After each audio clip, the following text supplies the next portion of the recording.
I don't know what's going on with these trade wars, but if it really does go down the way that they say it is, this is probably going to be your last chance to get these great deals. I made this list that has the best versions of the all-in-one kits on the 2x4 tents and the 4x4 tents on these 4 companies. It's worth noting that they make different grades, but I only picked the best ones that they offer.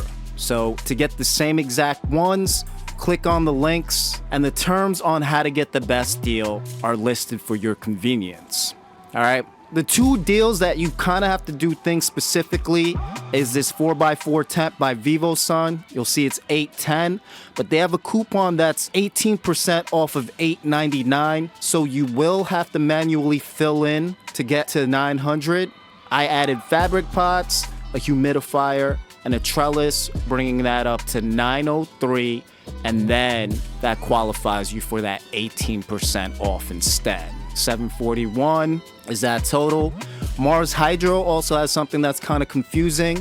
If you see over here, we'll click, but you got to make sure you add this iSmart controller because that little dongle sucks.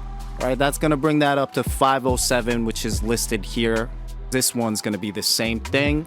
You go in, get the controller. $27, it's a no-brainer upgrade. And then another 3% off with Terpy Highs. Like, these are the best deals that are going to exist for a while. Now, I'm not going to tell you what to get. What I could tell you is that AC Infinity is the only company that lists the number of LEDs on their lights.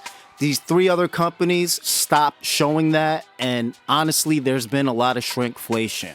Now, if you have one of these tents and you bought it recently, do me a favor and just list how many LEDs they are so I could share that with the world. Look at this light now. 3 bars. This used to be 48 inches by 24.